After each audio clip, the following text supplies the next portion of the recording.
Ayan, ito na po yung mga hipon po na mga nahuli ni Papa. Ayan, malalaki po. Ito po yung akin po ang pipilian. Ito po yung mga hipong pasayan.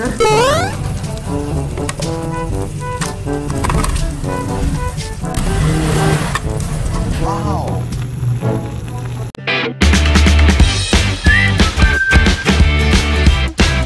What's up mga kamilot? Welcome back sa aking channel. Ngayon po ay magpipili ako ng mga hipon. Iyon po ay huli ni Papa sa pananakag. Ayan, napakarami po ni Papang huli.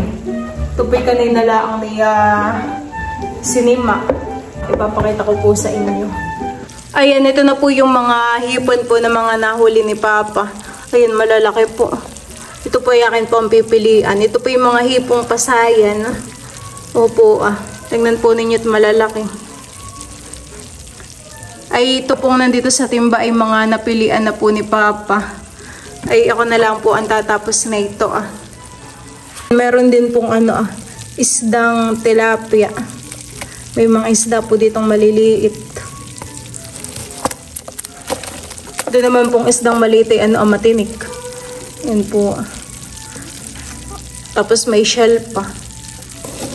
Napakadami po.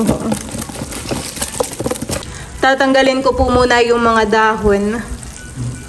Ayan. Mga dahon po muna yung aking tatanggalin. Paghihiwalayin ko po itong mga hipon. Ito pong malalaki ay dito ko po ilalagay sa pitchil. Tapos yung medyo maliliit po ay diyan po sa salaan.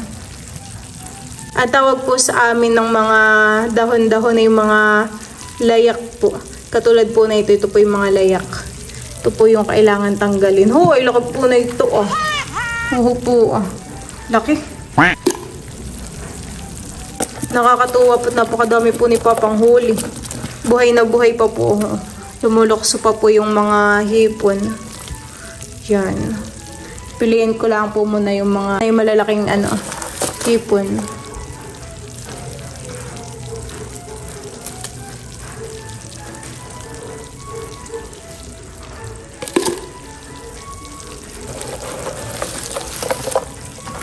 Siguro po ito nasa 1 kilot mahigit po kapag kinilo. Aba, meron din pong sugpo. Ito po yung sugpo. Ay, kaso po ay medyo malambot. Ito po yata ilon, Ayan, ito po yung sugpo na huli po ni Papa. Nakasugpo pa. Gana pa po tayo ng medyo malaki-laki. Aba, may kibal pa. Inakasama pong kibal.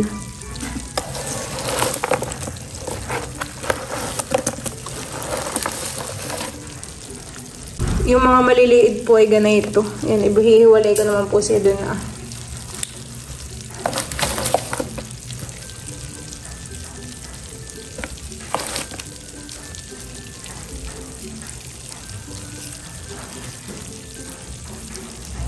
Oops, yan. Tatalon ka.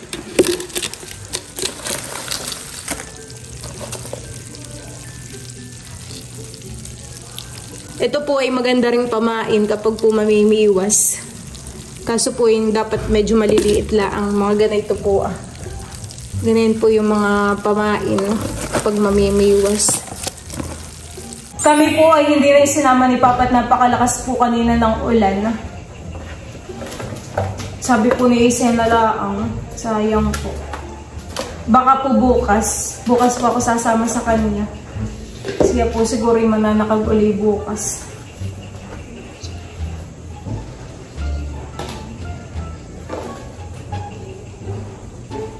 Halos lahat naman po ay malalaki ito. Ilan lang din po yung maliliit. Sabi po ni Papa, siya lang daw po yung nanakag ngayon. Kaya po siguro marami din huli. Solo po niya yung pananakag.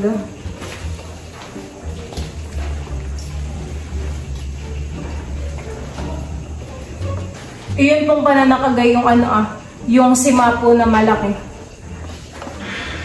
Ang gamit. Kaya mangalay po yun, masakit po yun sa braso at napakahaba po nung sakag. Tapos mabigat po yung lambat.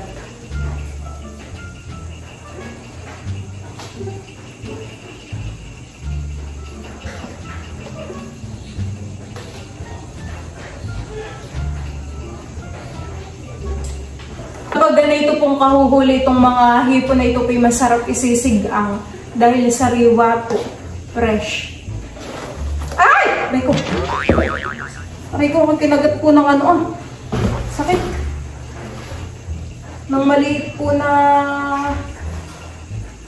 Ay! Sakit. Ako po'y kinagat ng maliit na kasag. Ako po yung mga huli ni Papa, napakalalaki po. Mga pasayan. Tapos ay meron din naman pong mga sipitan.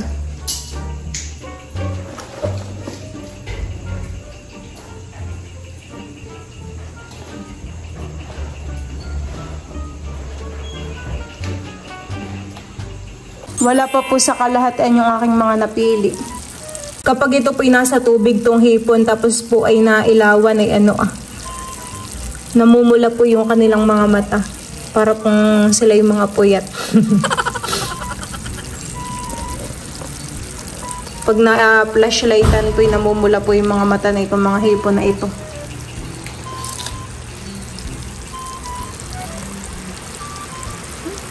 Aba, ay umuulan na naman po ulit sa labas. Ngayon po ay maulan na.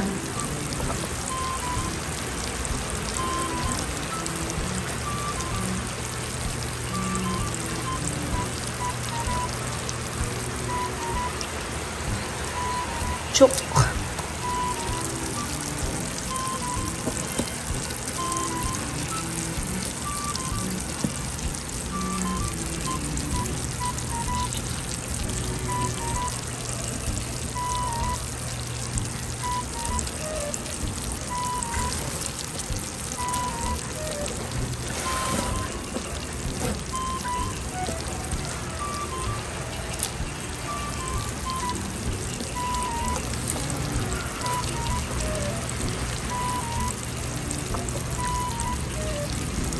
Ayan, ito po yung kagandahan sa probinsya. Manguli ka lang po ng hipon ay may pang-ulam na po.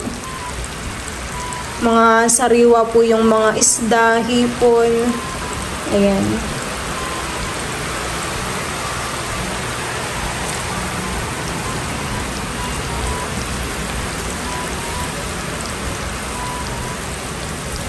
Hindi na po kailangang bumili. Kailangan laang po ay masipag para po may pang-ulam.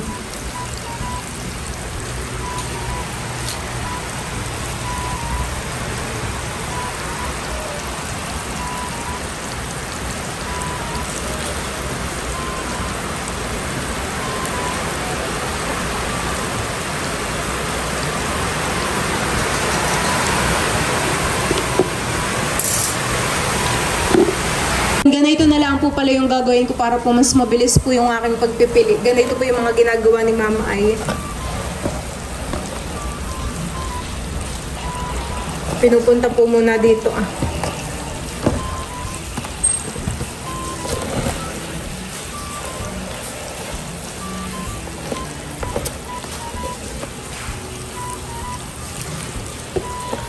Tapos ito pong maliliit ay doon po sa salaan. Tapos, ito pong mga sukal ay din po sa timba.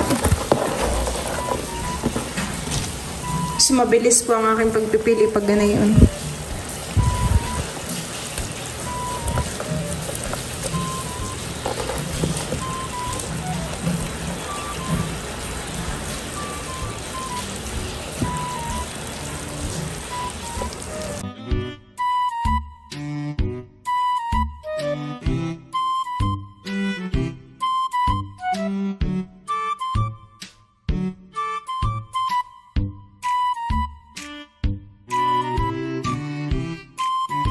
Ayan po mga kamilot, at kakunti na lang po yung aking pipiliin. Ayan, ito na lang po. Mas madali po yung ganayon pala pagpipili. Yung ihihiwalay mo po. Tapos ito pong pitsulay mapupuno na. Ayan po. Dati po kapag nakakahuli si Papa ng mga ganito pong hipon ay yung malalaki po ay pinagbebenta po ni Mama. Pinagbibili po. Ito yung po yung pambaon namin.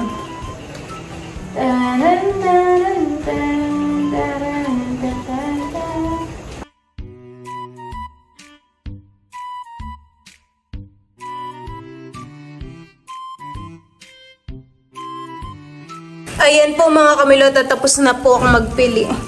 Ayan, malinis na po itong nawala na po yung mga hipon. Ito na po yung medyo maliliit. Aba, ito nga pala may alimango. Ito nga po pala may kasag. Ayan, ito po yun. Tapos, ito pong medyo malalaki. Ito naman, tataktak ko po dito para po makita ninyo. Dadahan-dahanin ko lang po at baka biglang makamatay. Ayan, marami din po. Ayan po. May mga malalaki din pong mga sugpo. Ayan po. Dami po. Po yung malalaki yung size. Ayan po mga kamilot, at ilalagay ko na po itong mga hipon dito po sa sa Tupperware. Ito po yung aking isisilid sa ref.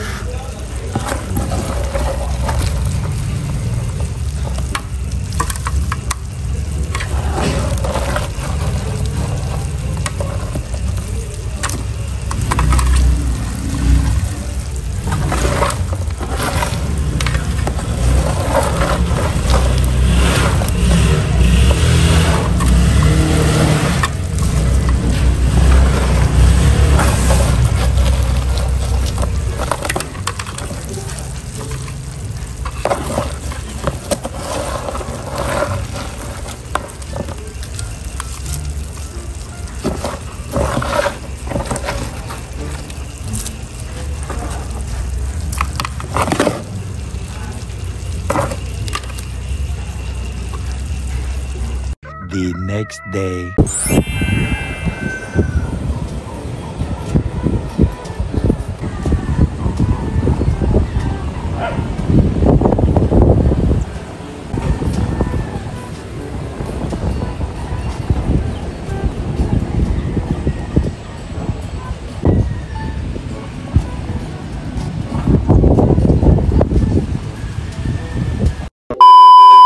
Ayan, naisangag na po ni Mama tong mga huli po ni Papang hipon kagabi. Ayan po. Sarap po na itong hipon na ito. Masarap, manamis-namis. Manamis-namis daw po. Ako po ay magsisigang ng hipon. Ayan, ito po yung aking isisigang. Lalagyan ko lang po muna ng onting tubig.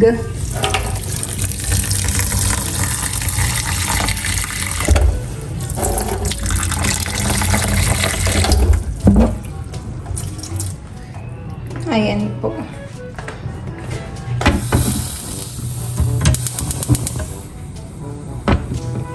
Tapos ilalagyan ko lang po ng luya. At saka po ng asin. Para po may lasa naman itong ating siniganggang. 12 seconds later. Ayan po mga kamilot, at luto na po itong ating hipon. Ito po ay lalagyan ko ng gulay. Ayan, lalagyan ko po ng pako.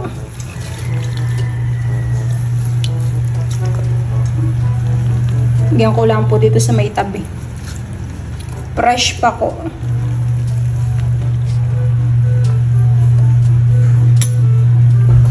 Mabilis lang naman pong maluto yung hipon. Kaunting kulo ay luto agad.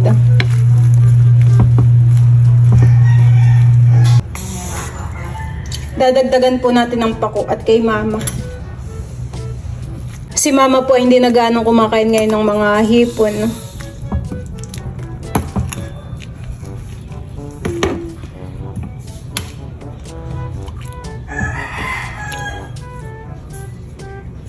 Ayan po mga kamilot, at luto na po itong ating siniganggang na hipon.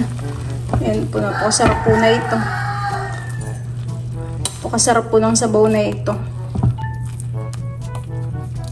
Nagkulay green na po yung sabaw.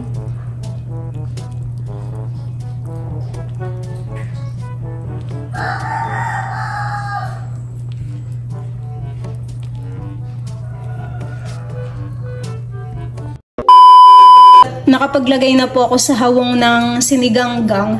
Akin po itong pipigaan ng kalamansi. Yan. Tanggalin po natin yung mga buto.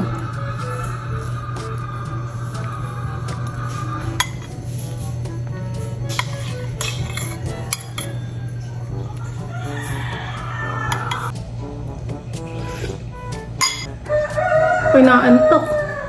Ito po yung sugpo kagabi. Ano din po niluto. Sarap po na ito.